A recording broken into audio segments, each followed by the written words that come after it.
Your excitement for 11th edition is already ruining your chances at becoming the best 40k player that you can be. And I'm going to tell you what you're doing wrong, and I'm going to show you exactly how to prep for the new edition correctly.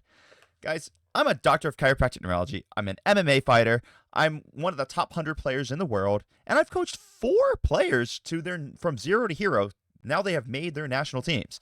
And I've got many, many more that are in the top rankings all around the world as well. You can just think of me as your Doc Crump. So stick with me as I'm going to take you on a journey today to improve and perform in your favorite hobby on earth, Warhammer 40,000. 11th edition is freaking pending, so let's figure out some pretty amazingly cool stuff that we can do to get prepped and crush the competition. All right.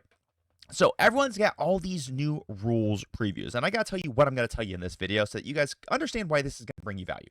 I am going to tell you what we know about 11th. I'm going to tell you what not to do when you're preparing for 11th because people are already making critical errors. And I'm also going to tell you exactly what you should do in order to prep for 11th edition. So as all these 11th edition previews are dropping, get really excited. I'm really excited. And you should join my live stream tomorrow where we're going to talk about all the hype and we're going to be theorizing and stuff. But a lot of my clients are making this critical error that you're all making as well. They're starting to play 11th edition in 10th edition. This feels like smart preparation. Let's get used to these charge rules. Let's get used to the new pylon rules. Let's get used to the new terrain. It's actually a disaster that's going to bite you in the freaking butt. Do not be trying to get 11th edition reps in while we're still in 10th edition. It's not preparation. It's actually just the fastest way to arrive at 11th edition with the wrong freaking habits. So let me build this out for you guys. Let me tell you exactly what we do know, and I'm going to tell you why you can't be playing these individual changes right now, because if you do, you're going to be shooting yourself right in the foot. All right, so we have a new charge sequence. Currently, we know that you're going to roll first, and then you're going to pick targets in range. There's no more declaring the target and falling short. No, now you get to see how far you move before you actually declare your charges, or to declare your targets to the charges. That seems great, but this is built in the context of dozens of other changes that we do not understand yet. So if you just make this one change, you play 10th edition with the new charge rules, you're going to be missing out on a crazy amount of context, which is going to lead to disaster. Terrain as objectives. There's no more objective circles, guys. Terrain footprints, they're now going to be rectangular. It's not circles, it's now rectangles that we're standing on. And we also know that cover is going to be adding a -1 to your ballistic skill. But if you start playing right now with cover as adding a -1 to your ballistic skill, with all the amount of ignore cover out there in 10th, we have no idea if there's that much ignore cover in 11th edition. So what you're going to be doing is you're going to be training your brain, oh, I need these units so that I can ignore this ability. But we don't know that. We actually don't know if ignore cover even matters in 11th edition. We don't even know that's actually an ability in 11th edition. So if you're already planning to builds based around ignoring this -1 ballistic skill when you're shooting units that are in cover, well, you're already training yourself to build potentially really bad armies. Let's talk about the stay hidden mechanic. Units in terrain are untargetable beyond 15 inches, until they shoot, right? Well, okay. So you can start thinking about, all right, how do I get fast units that are always going to get within 15 inches? Well, without the context of this, you don't really understand what types of armies you need to build. You don't know if your vehicles can move through walls in 11th edition. Heck, there might be a generic strat that lets any vehicle move straight through a wall, which changes the army list build dramatically. You don't know if there are, actually we do know as a matter of fact that there are certain abilities of units to decrease this range. So there are units in the game that can make their detection range 12 inches, but you don't know all the units that can do that. You don't know how extreme it is. You don't know if it's a once per game ability. There's just so much that you don't know that if you start utilizing this in the context of 10th edition, you're basically just giving your entire army load up, which is in 10th edition sounds amazing, but in 11th edition, you have no idea how amazing it is. Melee cleanup. Pylon and consolidation is being merged. We know that everyone's going to be piling in. Everyone's going to be consolidating all at the same time. But we don't know the exact mechanics beyond that. We actually don't know if pylon, you still have to end closer to the closest enemy model. We don't know how the base-to-base mechanics works. We don't know anything about that stuff. We do know that we have a double pylon mechanic, but we don't know the context around how that thing will function. So if you try to start learning new combat mechanics right now, you're going to learn it wrong, which is going to screw you up for all of 11th edition. We know there's no stratagem stacking in 11th edition. So if you're playing all these, if you try to start playing 10th edition with the way that stratagems work in 10th edition, And you're trying to do some really crazy cool combos. Take the new armored spear tip, which has now been nerfed, mind you. But let's say that you want to utilize that attachment, and we're going to run through a wall, and we're going to advance through it with our Land Raider, and we're also going to give ourselves advance and disembark when we get out of the Land Raider. Well, you really can't freaking do that anymore now, can you? So learning how to play that detachment really well in 10th is going to shoot you in the foot for 11th edition. And then lastly, these forced dispositions. Your detachments are going to be coming in like a certain amount of points. And we don't have any really nearly enough details on how like force organization, how to actually build our armies work here. But take and hold, poof, it's gone. Purge the foe, poof, it's basically gone. We no longer plan on what round of a tournament that we're actually going to be playing these missions in. Now we have to plan on what type of army we're going to be playing these missions in, and we don't have enough details there to build it. So if you start building for that now, ooh, it's going to shoot in the foot. So here's the core argument. Rules do not exist in isolation. Every single rule exists inside another web of rules. So let me give you an example of this.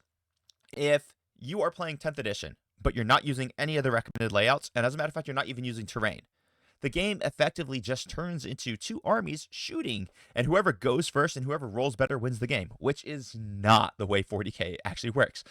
10th edition is actually designed in the context of all the rules and all the terrain of 10th edition. If you try to play it without those rules, the game kind of would suck. But the game doesn't suck. The game's actually pretty freaking awesome.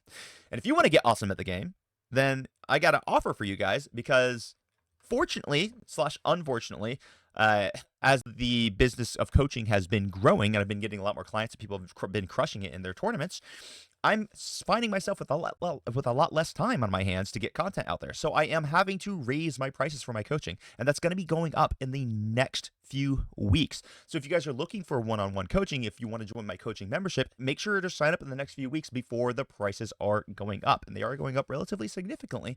So make sure to be booking those in now. All right, let's get back to the video. The new charge sequence was designed knowing full movement, terrain, mission rules, all that stuff all around it. Imagine you were playing 10th edition right now, and you were playing without terrain, and you're like, oh, well, I'm just gonna bring a freaking what's the Venom throat? Yeah, the big Tyranid monster with the giant whiskers, and you're playing him, and you're saying, oh, well, walls don't exist, so I can just move this thing wherever I want. Well, that's just really not true. You actually can't move it wherever you want. In the context of 10th edition, that use model is freaking useless. But if you didn't have walls, it would be freaking amazing. That's effectively what you guys are doing in 11th edition when you're trying to play these 11th edition rules with a 10th edition base right now. You're utilizing models and you're utilizing things that seem reasonable without any of the context around it, and it's really training you to do things quite poorly. You're really not playtesting 11th edition. You're really just playing a broken version of 10th edition, and you're calling it 11th, and that's going to bite you in the freaking butt. So here's the mistake number one. We're mixing in new charge rules. This is not a good idea. In 11th edition, this rule is balanced against the full set of pylons and consolidations and terrain options. But in 11th edition, those counterbalances are not in existence. So the rule becomes way more powerful than GW ever had designed it to be. But it's going to be balanced by, in 11th edition, a heroic intervention that has a 12-inch or with a 12-inch option, which doesn't exist in 10th edition, right? So these things balance each other. Until you have all of 11th edition, you can't really be utilizing these rules. So don't practice this overtuned version and build habits that rely upon it, because then you're going to have to break those habits when we do get to 11th edition, and that is going to kind of screw you. Trust me, when 11th edition launches, what you want to be doing is you want to be the person who just learns the rules cold one time, and you don't have to unlearn anything. You want to make sure that 11th edition mechanics-wise is only fresh and new for about a month. Now, that doesn't mean all the other things, but the mechanics of it should only be new to you for a month or maybe 2 months. You don't want the mechanics to be new in 9 months because you had to spend time unlearning mechanics that you poorly learned in 10th edition off of leaks or reveals, right? This is how we get ahead of the competitive field at the beginning of the edition. And if you get ahead, it's much easier to keep your head start than it is to be trying to play catch up. So trust me on this one, guys. All right. Mixing in new terrain rules. So in 11th edition, scoring is going to be built around terrain placement. So we have like these rectangular shapes on the actual terrain. In 10th, it's circular markers, but that doesn't exist anymore in 11th edition. So this is a big problem, Because in 10th edition, if you're standing on terrain, well, now you're perfectly visible and your units are just going to shoot you to crap. But in 11th edition, you have this loan up rule, this 15-inch loan up rule, so you can stand on the terrain and not necessarily get shot to crap. So if you're trying to play objectives with 10th edition terrain layouts, you're going to get brutalized by standing on the terrain to try to score your primary objectives. So just don't freaking do it. Just don't do it. We've already spoken a little bit about how cover might not ignore cover. We have no idea if that's going to really be existing in 11th edition as it is in 10th edition. So those guys who are thinking right now, oh, my entire army ignores cover, so none of us are going to ever take -1 ballistic skill. You don't know that. And if it turns out that you're wrong and ignore cover doesn't ignore the -1 ballistic skill, or ignore cover just doesn't exist in 11th edition, then suddenly all of the planning that you have done has gone to waste. It's made you significantly worse at Warhammer. So, wrong reps are worse than no freaking reps. If you never form a habit, then you never have to break the habit. You know, when I was joined the Army and I was in infantry school, they had a lot of guys out there who had a lot of shooting experience and they were teaching us how to shoot rifles. There were guys out there who had a lot of experience from other endeavors, whether they were hunters or whatever. But those people who had basically no experience with rifles were almost always the best shots because they taught you the correct way to shoot a rifle from zero. The other guys who had years and years of experience, they had to break habits out of those people. They had to break habits on them. They had to build them back up. It actually made it much more challenging for those guys on average to become better shots than the guys who had no experience in going into infantry school. Habits that you've never formed are habits that you don't have to break. However, habits that you built wrong, ooh, they gotta be freaking unlearned. When I take people, and let's say I'm coaching in jiu-jitsu or whatever, it's so much easier to take a fresh student who has no experience in jiu-jitsu to build up in jiu-jitsu, right? Than it is to take someone who has been street fighting, gosh, freaking street fighters, and try to teach them the correct rules of the game because they've built certain habits that they think work for them, but it really doesn't work for them. And they keep those habits with them for their entire existence. It's just not a good way to teach someone how to do things. And so that makes things really dangerous because players are going to start feeling uncertain when they feel experienced. And that confidence is going to drive them into bad decisions very, very quickly. Listen, players who spent this entire window, this last month and a half of 10th edition, mastering your 10th edition fundamentals, are going to arrive at 11th edition launch with clean habits that are very easy to update, not wrong habits that need to be dismantled. Okay, so that's just the story. That's just the freaking story. So here we go. This is what I want you to do to make sure that you hit the ground running in 11th edition. This is what I'm getting all of my clients to do. When you read the previews, just keep it theoretical. Have fun with it, man.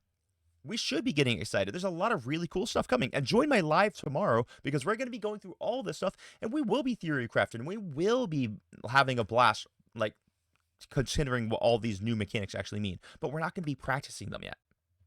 What I want you to be doing is I want you to be mastering the fundamentals that do, in fact, carry forward. Things like board pressure, threat radius, CP efficiency, objective control. These things are not being erased in 11th edition. They're going to be built on. So you have to sharpen these skills right now. Even though objective control is going to be different in 11th edition than it is in 10th edition, you're still going to have units that will have a score value that will determine who is controlling the objective. So you still have to understand how to dominate that board control correctly, right? Number three thing that we have to do in order to get really, really good at 11th edition, play 11th edition as designed from day one. Day one. All of the 11th edition rules, play it. It's going to be a mess. As a matter of fact, we are actually going to be having a day one tournament. We're having a GT on release weekend at the club locally here in Oslo. We've got like 2 weekends in June booked off right now. So just for whenever 11th edition drops, we're going to have a no painting requirements GT that weekend. We're going to be going. It's going to be absolute chaos, but we're going to immediately start figuring 11th edition out. This is where your reps count when you're playing actual 11th edition, not when you're playing 10th edition with some 11th edition rules. So we want to absorb the edition quickly. We want to make sure that when we are playing 11th, that we master it as quickly as possible. And stick with me because I'm going to be doing live sessions. I'm going to be doing workshops for all of you guys on list building, workshops on how to design your primaries correctly, workshops on how to move up the terrain. I'm going to be doing all these live workshops. I want you guys joining them and participating in them because it's going to accelerate your learning by so freaking much. But we want to make sure that the rules of 11th are no longer new after approximately 2 months. And you, shockingly, I know that sounds like a really big ask because some people out there might still think that 10th edition rules are new, but it's really not that hard. You just don't have a method for doing it. I do, and I'm going to give you that method. So we're going to make sure the rules are no longer new after month number 2, and then we are just going to be hammering list building. We're going to be hammering mastering the skills so that we can get ahead of the pack and we can stay ahead of the pack because it's always easier to keep a head start than it is to play catch up. So that's what we really want. We want these mechanics to be new for 1 to 2 months, not 9. All right, so this is what you do. Guys, if you like this video, smash the like, share with your friends, and remember, prices for coaching is going up soon, so make sure you get your individual calls or your coaching memberships now before I got to jack them because time is of the essence and I'm running out of it. So I got to, because I really want to continue being able to provide all this content for you guys. So with that, I'm going to take off, and I hope you all have a very blessed day. Bye-bye. Come on.